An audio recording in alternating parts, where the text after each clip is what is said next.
But there has been an issue that's followed us ever since the relationship began: her insecurity. Apparently, she has a checkered past when it comes to being cheated on.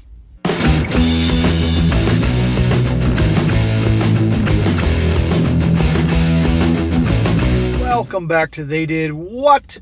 Your source for the internet's craziest, most entertaining stories, where I go over them, analyze them, and most certainly make fun of them.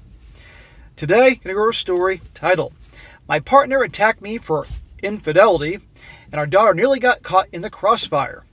And guys, this story is about a guy who very foolishly made the mistake, the old-fashioned mistake, if you will, of having a gal that he was friends of benefits with. She got pregnant and decided to make the friends of benefits that there was no relationship with into a relationship, solely because she got pregnant. And sometimes in this story you're going to see he refers to his wife or his partner, and I'm not quite sure if they got married, but the point is he got involved with her, who he would otherwise not gotten involved with. She got pregnant, and obviously it's not a good situation. And why, may you ask? Because you're going to see she is a deeply insecure, deeply jealous, untrusting woman who's always creating drama, and also a hothead with some serious anger issues. And combine all that, and it's not a good situation. And in the title it says where she freaked out, and not only him but also their young daughter almost got hurt because of her ways. And I'll be going to show you guys how, number one, you can't be involved with someone that's like this, that's so insecure, they're always accusing you of cheating, questioning everything all the time, who has a hothead, has a temper, gets violent, has a terrible idea, whether you're a man or a woman, and you have to end it. And of course, don't get involved with someone solely because if she got pregnant, okay? You can, obviously, if that is indeed your child, of course, as a man, a father, if it is your child, support that child. But it doesn't mean you have to get married. That was the mindset back in the old days that our grandparents and great aunts and uncles did. And believe me, I've known some people that did that because the gal got pregnant the old-fashioned way, and it was a miserable marriage. And it was miserable growing up for the kids in that household. So, starting off, it says here, Let me begin by saying this, that I don't cheat and never ever cheated. Me and my partner have been together for just under 4 years. We met through a mutual friends gathering, and long story short, we had some chemistry and occasionally had sex. In other words, they were hookup buddies, friends of benefits. Girls that are hookup buddies, friends of benefits are not relationship material. Then she got pregnant. After a lot of discussion, back and forth, and asking for advice, we decided that we were going to keep the baby and try and turn our friendship into a real relationship. And for the most part, we were successful. Well, clearly not, because if you weren't going to be together anyway, if you had no interest in being in a romantic relationship before, what makes you think it's going to work out here? And they said they asked for advice. Who did they ask for? Grandpa George? Because Grandpa George did it back in his day, and how'd that work out for Grandpa George and his generation? I know having a baby to strengthen a bond is stereotypically a bad thing. Then why'd you do it? But I feel that when we were both sharing a responsibility, we were able to see and bring out positive aspects of each other, and we didn't even notice before, which is why I fell in love with her. Good Lord. But there has been an issue that followed us ever since the relationship began: her insecurity. Apparently, she has a checkered past when it comes to being cheated on, which I was completely understanding of. Cheated on a lot, huh? Well, let's rewind here. Didn't he say, basically, without actually saying it, they were friends of benefits, meaning it was purely the sex? She had no problem having hookup buddies and being that hookup girl. So, a gal like that is going to attract certain guys that are going to use her for her body to hook up with, so of course she's going to be cheated on. Duh. But she found herself a guy that was her friends with benefits, but this guy actually has a heart and was treating her well, and, well, look what happens. He says she gets deeply insecure that I'll leave her or cheat on her with another woman, even after 4 years of being together. Over time, it had gotten significantly better, but I still have to deal with the occasional interrogation once or twice a week. Once or twice a week is not an occasional interrogation, and she shouldn't be interrogating you, for God's sakes. If you've proven through your actions, and he has, by simply getting together and being a couple with her, to having her getting pregnant, having the kid, he shouldn't be dealing with this bullshit. There should be no interrogations. It's like, hey, look, if I'm going to cheat, believe me, you're going to find out, and I'll just end it with you. But give me a freaking break. But this is the problem. Some people, if they've been cheated on or they themselves are cheaters, They assume everybody does that and they lose their freaking minds. A relationship can't work this way if there's no trust. And no guy or gal should be interrogated all the freaking time. Recently, I was laid off. I'm super embarrassed about it, and I don't feel good about staying around the house waiting to hear back on job applications. So I decided to make myself useful and get around to the chores that I've let stack up due to being busy. I've been cooking to the best of my ability, cleaning, and doing our laundry for the better part of a month now. It's all you can do aside from looking for a new place of employment. Around 2 days ago, I took it upon myself that until I got a good job offer, that I'd pull our daughter out of daycare and watch her myself since I was at home anyway. I figured it would save money and in terms of gas and daycare expenses. My partner drops her off on the way to work and I usually pick her up. So I felt like saving ourselves a trip would be valuable in itself. But I made the decision without telling my partner. You probably should have told her, but it's not the end of the world. I'm going to be honest. I wanted to surprise her and to show her that I'm still doing my best for us if I'm not working. So I wanted her to come home and see her daughter perfectly taken care of by her man who's still contributing even if it isn't money-wise. Call me crazy, but do you get a sense of pleaser type of behavior here? Now I got no. He loses his job. Okay, it happens. It's humiliating for anybody, but it also certainly is for a guy. I mean, you guys know what I'm talking about here. And it's good. He's saying, okay, I have a job now. I'll help with the cooking, cleaning, taking care of the kid. That's great. I still sense a lot of really trying to please her. Like, he already knows she's a ticking time bomb, so I got to please her so I don't set her off. But it's not a good place to be. I was extremely excited to spend that day at home with my daughter and present my wife with her happy and smiling. So on her last day of daycare, I did some light cleaning and then picked her up earlier than usual. How it used to work is my partner comes home before I picked up my daughter from daycare after work. Now that I'm unemployed, my wife would still come home and I'd leave to get her. Since I had to leave to pick her up a few hours after she gets home, we use that gap between my wife coming home and me leaving to the daycare as some time to spend with each other. Now watch the meltdown here.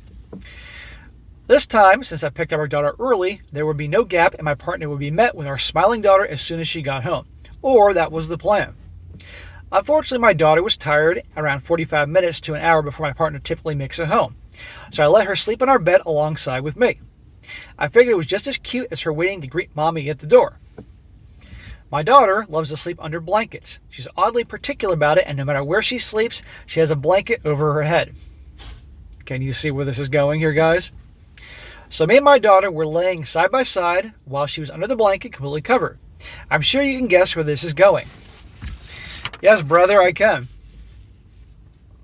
My partner got home, and I waited with anticipation for my partner to come into the bedroom. She got there, saw my daughter under the blanket, and immediately picked up a lamp and threw it at us. Not recognizing it was my daughter in the bed. She is that hot-headed. Good Lord.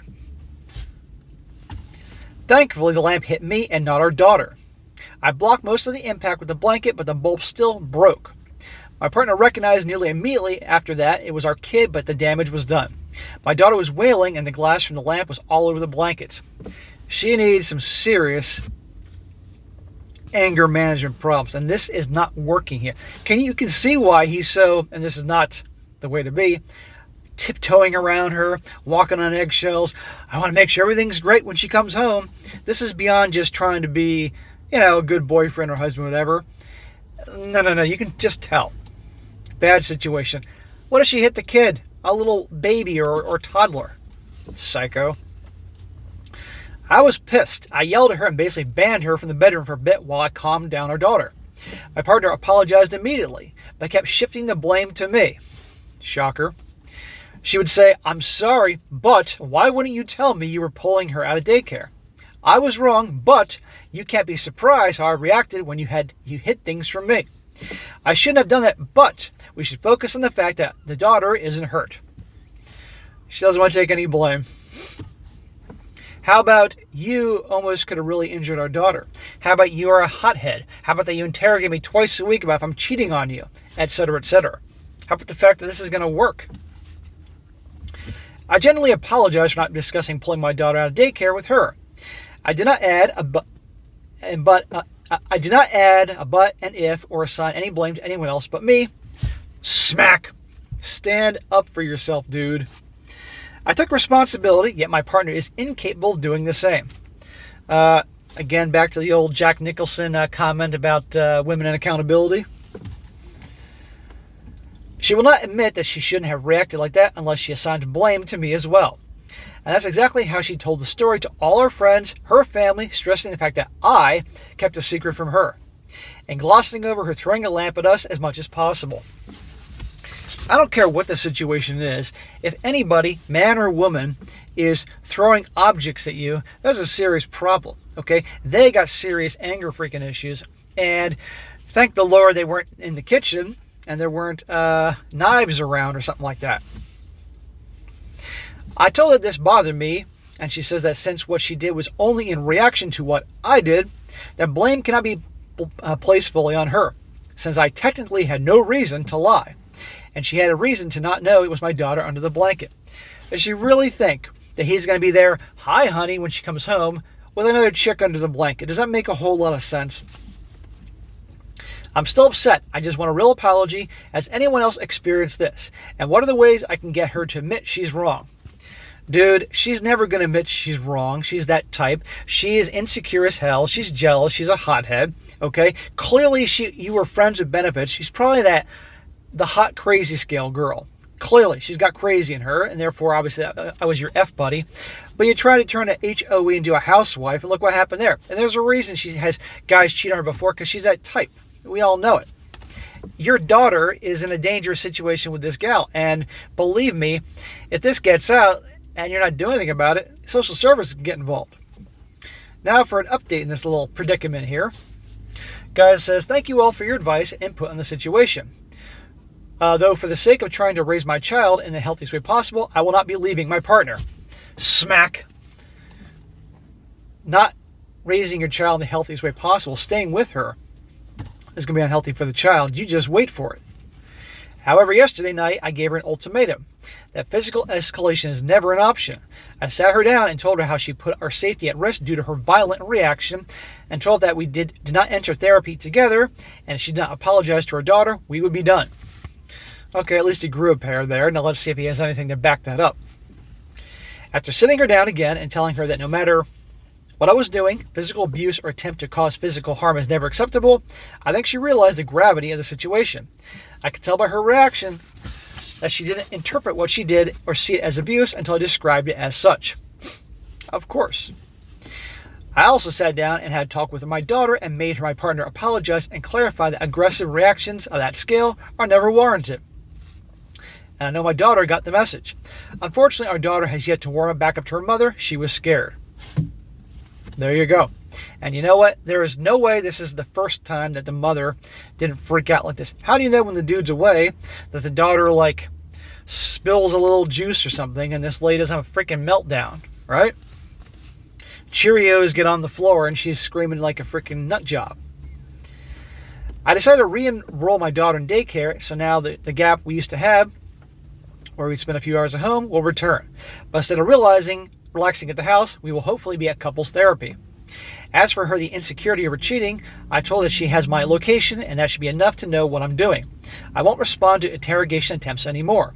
I think me feeding into it and not directly dismissing her insecurities is also part of why this went so far. Dude, stop blaming yourself. She's got fucking problems and you don't need this. Life is too short. You shouldn't have gotten together with her. Look what happened there. I can't guarantee that things are going to get any better, and I know that will take time. But thank you for talking some sense to me. Apology or not, it's never okay to have my daughter in a situation where she can be injured. Now, that's the end of his story, and I'm going to read some comments in a minute. But see, guys, I'm talking about here, getting a relationship with a gal, deeply insecure, jealous. He says getting interrogated once or twice a week. Oh, that's real fun. How's that going to work out long term? Or the fact that she has that crazy temper and throwing things and blowing up like Mount Vesuvius. Come on here. That is not relationship material. She's got problems. And that kid is going to be screwed up. Either maybe one day get hurt because the mom loses her temper, or just being in an environment like this. And I guarantee if that kid stays in that environment, either if that guy stays with her and that kid's around the mom like that with her outbursts and freaking out, or on the father or her, that girl will think that's normal, and one day she'll be in relationships just like that. Mark my freaking words. So this guy needs to, in my opinion, kick her to the curb and move on. And because, again, depending on where they live, if it got out that was going on, social services can get involved and take the kid away from both of them. Really. Or a family member could report them. Now, some comments here, because they're always fun. One guy says here, that's not occasional, and it's so far from healthy or appropriate that I don't know what to tell you. He's referring to the once or twice a week interrogations. She absolutely needs to work on her previous relationship trauma because she's regularly emotionally abusive. Even if you had been cheating, her response of throwing a lamp was out of order. It also wasn't smart of you to make a unilateral decision about childcare changes, but that's a separate issue. Yeah, he should have mentioned that to her. It's not the end of the world, but he should have mentioned that to her. Another guy says here, she just threw a lamp at you and is making excuses for it. Nothing has decreased. I know you're in a large transition period, but at least get your ducks in a row and leave. Another one says here, you need to leave her now with your daughter. This is abuse and your daughter almost got hit with a lamp. Your girlfriend, instead of getting upset, reacted with physical violence when she thought you were cheating on her. She has serious issues. You must protect your daughter. She's counting on you too. She needs a stable and loving home. As long as you stay with your girlfriend, she won't have that. Document the issues, consult with a lawyer immediately. She can go stay with your parents without your daughter. And the last one, and this backs up what I was saying here. This guy says, you need to understand that not only was she abusive to you, she was to your child. In my state, if one of your friends or family reported the incident, you could lose custody of your daughter. Ding, ding, ding. Physically attacking the parent in front of the child is the exact same psychological effects as if the child were being attacked too. This is so much more serious than you're making it out to be. Honestly, you need to remove yourself and your child from the home until she gets professional help to deal with her tendencies. Again, you're risking a lot of custody of your child. So there you go, guys. Moral of the story is don't stay in a situation like this. Don't get involved with someone like this. And it goes both ways. If this was a woman writing in about her boyfriend or husband, and he was interrogating her twice a week and throwing things and all that, I'd say the same damn thing. So you can't be in a situation like this. But anyhow, I'm just trying to picture her walking in, grabbing the lamp and tossing it across the room. Mental. All right, guys, that's it for today. Be sure to comment down below what you think about this. Let me hear it, guys. Have you know anybody that reacted like this? Have you been in a relationship like this where you're always being accused of or interrogated for cheating? How'd that work out? I'd like to hear about that. Or have you ever had a gal that was bad temper, was throwing dishes and chairs and lamps and Lord knows what at you? Let's hear that too. That'll definitely be entertaining in the comment section. And be sure to like the video, share with your friends, and subscribe. I'll catch you next time.